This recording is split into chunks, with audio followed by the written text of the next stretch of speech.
Hello friends, मेरा नाम है नवोदित तिवारी और आप देखना शुरू कर चुके हैं स्टॉक वाणी ज्ञानस्य परमो धनम, जहां हम बिलीव करते हैं कि नॉलेज ही सबसे बड़ा वेल्थ है। तो एक नए नॉलेजेबल कंटेंट के साथ शुरू करते हैं आज का ये वीडियो।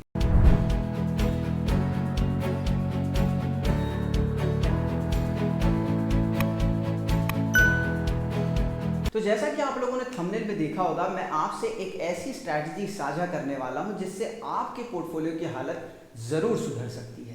जैसा कि हम सब जानते हैं कि मार्केट की इस गिरावट में हर किसी का पोर्टफोलियो 20%, 30%, 40% तक भी डाउन है। इवन हम स्टॉक स्पेसिफिक बात करें तो कई ऐसे स्टॉक हैं जो 50 से 60% आपके वैल्यू को ऑलरेडी डिस्ट्रॉय कर चुके हैं। अगर हम बात करें आईटी स्टॉक के बड़े दिग्गज स्टॉक्स की भी, तो विप्रो जैसा स्टॉक भी अपने ऑल टाइम हाई से लगभग 50% डाउनसाइड में ट्रेड कर रहा है।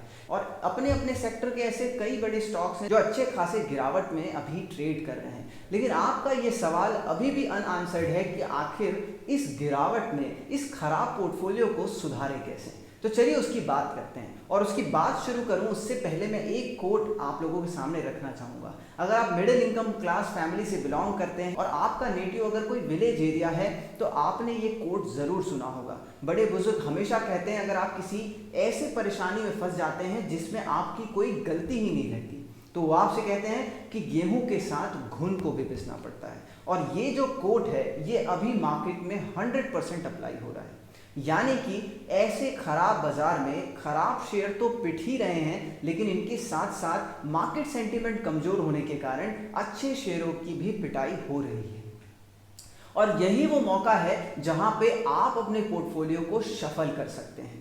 जी हाँ, अगर मैं बात करूं और एक एग्जाम्पल आपके सामने कोट करूं तो आइडिया एक ऐसा शेयर जिसका भविष्य मैं भी नहीं जानता और आप भी नहीं जानते कि क्या ये कंपनी अपने डेट ऑब्लिगेशन को मीट कर पाएगी, क्या ये कंपनी 5G में आ पाएगी, क्या ये कंपनी सरवाइव करेगी भी या नहीं। ये सारे क्वेश्चन अनआंसर्ड हैं और इसका प्राइस इसी अनआंसर्ड क्वेश्चन के हिसाब से ही चल रहा है। स्टॉक का प्राइस है 8 रुपए और स्टॉक में हर कोई निवेशित है अलग अलग लेवल से। अगर कोई स्टॉक को 15 रुपए से खरीद करके रखा हुआ है या 16 रुपए से खरीद करके रखा हुआ है तो स्टॉक की वैल्यू 50% से डाउन है।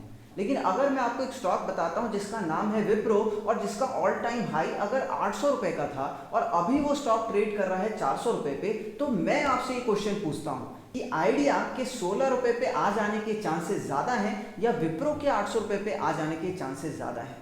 आपका आंसर, आपके क्वेश्चन का आंसर आपको खुद ब खुद मिल गया होगा और इसका आंसर है विप्रो। क्योंकि हम जानते हैं कि ये कंपनी क्या करती है। इस कंपनी के ऊपर कोई डेट ऑब्लिगेशन नहीं है, इस कंपनी के ऊपर कोई अलग सा इशू है ही नहीं। लेकिन हम आइडिया को लेकर के इतना कॉन्फिडेंस नहीं दिखा सकते। अगर आपने 1 लाख रुपए विप्रो में भी लगाया था और 1 लाख रुपए आपने आइडिया में भी लगाया था, दोनों की वैल्यू 50,000 पर अगर आकर के खड़ी है, तो आप भी जानते हैं कि कौन सा शेयर आपके वैल्यू को वापस 1 लाख पहुंचा सकता है। तो ये वो समय है जहां पर पे आप अपने पोर्टफोलियो से जंक स्टॉक या खराब स्टॉक या नॉन परफॉर्मिंग स्टॉक या जिनके ऊपर में डेट काफी ज्यादा है, आपको रिग्रेट है कि आपने ये शेयर क्यों खरीदा, आप इन शेयरों से अपने फंड्स को शफल कर सकते हैं। इससे बेहतर मौका नहीं मिलेगा। अच्छे स्टॉक्स भी आपको बहुत सस्ते दामों पर मिल रहे हैं और जो खराब शेयर हैं वो तो खराब दामों पर उनको आना ही था। मैं हर किसी से कहता था कि मेटल से दूर रहिए। मेरे टेलीग्राम के ग्रुप में ये बात हिंडाल्को के 700 रुपए से डिस्कस होती आ रही है और आप देखिए आज वो स्टॉक कहां पहुंच गए हैं। मैं हर किसी से कहता था कि फार्मा का पीक बन चुका है, दूर रहिए। कोविड जैसे इवेंट के कारण से फार्मा में एक बाइंग आई थी। कोविड के अनलॉकिंग के खत्म हो जाने के कारण से अक्रॉस ग्लोब मेटल का एक डिमांड आया था, क्योंकि इंफ्रास्ट्रक्चर प्रोजेक्ट उतने ही तेजी से शुरू हुए थे। और मैंने सबसे कहा था कि प्राइसेस पर मेटल से दूर रहिए या पार्ट प्रॉफिट बुकिंग करिए, क्योंकि हर स्टॉक का एक साइकिल होता है, मार्केट का एक साइकिल होता है और आपको साइकिल के हिसाब से ही मार्केट में इन्वेस्ट करना चाहिए। अगर मैं बात करता हूं एक और अच्छे स्टॉक के बारे में जिसका नाम है CDSL। कोविड जैसे एक इवेंट ने हमारे इंडिया के मेजर पॉपुलेशन, हमारे इंडिया के एक बड़े पॉपुलेशन को इन्वेस्ट करने पर मजबूर कर दिया। हमारे देश के पॉपुलेशन के एक बड़े हिस्से ने ये समझा कि इन्वेस्टमेंट से वो पैसे कैसे बना सकते हैं और CDSL जो स्टॉक, और CDSL जैसा स्टॉक जो 1700 रुपए के आसपास ट्रेड करता था, अभी वही स्टॉक आपको 1000 रुपए के आसपास पे अवेलेबल है। अब आप मुझे बताइए कि क्या इंडिया के निवेशकों में आगे चल के कमी आएगी, या वो निवेशक जो अभी कुछ समय के लिए मार्केट से एग्जिट कर गए हैं, क्या वो वापस नहीं लौटेंगे? क्या इंडिया के लोगों में और फाइनेंशियल अवेयरनेस नहीं जाएगी जिसके कारण से वो मार्केट में अपनी इन्वेस्टमेंट को बढ़ाएंगे? और क्या अगर ये सब कुछ होगा तो आपको लगता है कि CDSL जैसा स्टॉक वापस 1700 के भाव पर नहीं आ सकता? वो बिल्कुल आ सकता है, और वो डाउन है अभी करीब 35% से 35% से। तो आपके पास ये आंसर है कि अभी आप अपने पोर्टफोलियो के कोई भी ऐसे खराब शेयर को रिप्लेस कर सकते हैं CDSL से, जो 35% के आसपास में आपको लॉस दे रहा है।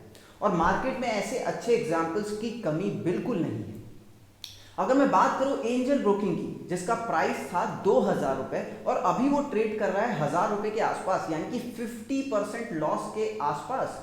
और ऐसे कई आपके शेयर्स होंगे पोर्टफोलियो में जिनका फंडामेंटल्स बहुत कमजोर होगा, जिनके आने वाले समय के बारे में आप खुद नहीं जानते। आप उनको इन अच्छे शेयरों से रिप्लेस कर सकते हैं, और जब आप इन अच्छे शेयरों से इन पर्टिकुलर शेयर्स को रिप्लेस करेंगे तो आपके पोर्टफोलियो के रिकवर होने के चांसेस बढ़ जाएंगे, और रिकवरी भी आपकी यहां पर पे तेज आती हुई दिखाई देगी। और बहुत सारे लोगों की मैंने आदत देखी है कि अगर वो किसी स्टॉक में इन्वेस्ट कर देते हैं और उनका वैल्यू काफी टूट जाता है, तो वो उसके साथ एक ईगो की लड़ाई करने लग जाते हैं। वो उसी स्टॉक में और एवरेज करने लग जाते हैं, ये सोचकर कि मेरा गया हुआ पैसा मैं इसी शेयर से वापस लेकर के आऊंगा। मार्केट आपके ईगो को नहीं जानता, मार्केट आपके सेंटिमेंट्स को नहीं समझता, मार्केट अपने हिसाब से चलता है। तो अपने ईगो की इस लड़ाई को साइड रखिए। अगर आपने खराब शेयरों में निवेश किया है तो ये वो मौका है जब आप अपने गलती को सुधार सकते हैं, एक खराब शेयर से अच्छे शेयरों में इन्वेस्ट कर सकते हैं, क्योंकि जो ड्रॉडाउन है, जो गिरावट है, वो खराब शेयरों में भी उतनी ही है जितनी अच्छे शेयरों में है। तो इससे अच्छी गोल्डन अपॉर्चुनिटी आपको नहीं मिल सकती, और यही वो तरीका है जिससे आप अपने पोर्टफोलियो को एक बेहतर स्थिति पर ला सकते हैं। अगर आप खराब शेयरों में निवेशित रहेंगे, मार्केट यहां से घूम भी जाएगा तो हो सकता है आपके वो खराब शेयर वापस ऊपर ना आए। लेकिन अगर आपने अभी ये अच्छा डिसीजन ले लिया कि खराब शेयरों से आप उन इन्वेस्टमेंट्स को अच्छे शेयरों में लेकर के चले जाएं, तो डेफिनेटली मार्केट के बाउंस में आपको एक अच्छा पैसा भी मिल सकता है, या आपका पोर्टफोलियो वापस से जीरो लॉस में भी लौट कर आ सकता है। और जाते जाते मैं आपसे एक और इंपॉर्टेंट बात करना चाहता हूं कि मार्केट में आप देख रहे हैं ग्लोबली वीकनेस है, और इंडिया सबसे कम टूटा हुआ है। इंडिया की स्थिति सबसे बेहतर है, और ऐसी कंडीशन होने का जो सबसे बड़ा कारण है कि हमारे इंडिया की पॉपुलेशन, हमारे इंडिया में जो भी प्रोड्यूस होता है, हमारे यहाँ पे इतना पॉपुलेशन है कि उसे हम कंज्यूम कर सकते हैं। हमारी डिपेंडेंसी एक्सपोर्ट पर नहीं है, हमारी डिपेंडेंसी इंपोर्ट पर नहीं है। हम क्रूड को अगर साइड कर दें तो क्रूड ही एक ऐसी चीज़ है जिसके लिए जिस पे हम बहुत सारा पैसा खर्च करते हैं, और यही वो कारण है जिसके कारण से गवर्नमेंट एथेनॉल ब्लेंडेड फ्यूल की तरफ बढ़ रहा है, गवर्नमेंट इलेक्ट्रिक व्हीकल्स की तरफ बढ़ रहा है। तो आप ऐसे शेयरों में भी निवेश कर सकते हैं अभी जिनका पूरा का पूरा सेल्स, जिनका पूरा का पूरा ऑपरेशन इंडिया में ही है, क्योंकि उनको ग्लोबल रिसेशन से कम इम्पैक्ट होगा। अगर मैं बात करूं ऑटो स्पेसिफिक काउंटर्स की, तो M&M एक ऐसा स्टॉक जो ऑल टाइम हाई पे ट्रेड कर रहा है, उसका एक बहुत बड़ा कारण है कि उसका जो कंजम्पशन है वो इंडिया में ही है। उस पर्टिकुलर स्टॉक के जो प्रोडक्ट हैं उनका कंजम्पशन जो ज़्यादा है वो इंडिया में ही है। लेकिन अगर आप इसी चीज़ को टाटा मोटर्स से कंपेयर करें तो टाटा मोटर के प्रोडक्ट का जो मेजर कंजम्पशन है या मेजर प्रॉफिटेबिलिटी जो आती है वो एक्सपोर्ट से आती है, यानी कि JLR से आती है। और ग्लोबली स्पेशली यूरोप और अमेरिका जैसे जगहों पर सिचुएशन को संभलने में समय लग सकता है। तो ये भी एक तरीका है जिससे आप ये डिसाइड कर सकते हैं कि आपके पोर्टफोलियो में आखिर कैसे शेयर होने चाहिए। लेकिन जो कल मार्केट खुलते ही आपको करना है उसका आंसर मैंने आपको दे दिया है कि गेहूं और घुन में आपको डिफरेंस करना है।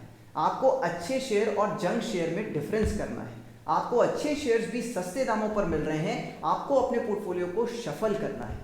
और जब आप ये करेंगे तो अब यहाँ से जब मार्केट बढ़ेगा तो आप मुझे ज़रूर याद करेंगे और बोलेंगे कि ये एक अच्छा डिसीजन था जिसके कारण से आज मेरा पोर्टफोलियो एक अच्छे गेन्स पर है, या आज मेरे पोर्टफोलियो का लॉस मेजरली रिकवर हो चुका है। तो खराब शेयर को करिए अपने पोर्टफोलियो से बाय बाय और एंट्री दीजिए अच्छे शेयरों को। और अगर आपको लगता है कि आप कंफ्यूज हैं कि और आप कंपेयर नहीं कर पा रहे हैं कि मैं आइडिया को रिप्लेस करूं किस शेयर से, या मेरा ये शेयर खराब है, क्या इसके फंडामेंटल्स वीक हैं, क्या मुझे इसे रिप्लेस करना चाहिए, तो आप मुझे कमेंट करिए इस वीडियो पे। मैं आपको हेल्प करूंगा कि क्या वो शेयर सही में रिप्लेस करने लायक है या नहीं। चाहे तो आप मेरा टेलीग्राम ग्रुप भी ज्वाइन कर सकते हैं, वो सभी के लिए ओपन है, जहां पे हम लगातार स्टॉक्स के बारे में डिस्कस करते हैं, मार्केट के लेवल्स के बारे में डिस्कस कर सकते हैं, और आप अपनी क्वेरी वहां पर पे भी पोस्ट कर सकते हैं। इस मार्केट गिरावट से पहले मैंने 2 वीडियोस बनाए थे जिसमें मैंने मार्केट के गिरावट के बारे में आपको पहले से ही सूचित करने की कोशिश करी थी। अगर आपने वो वीडियो नहीं देखा है तो आप ऊपर आई आइकन पे क्लिक करके उस वीडियो को भी देख सकते हैं।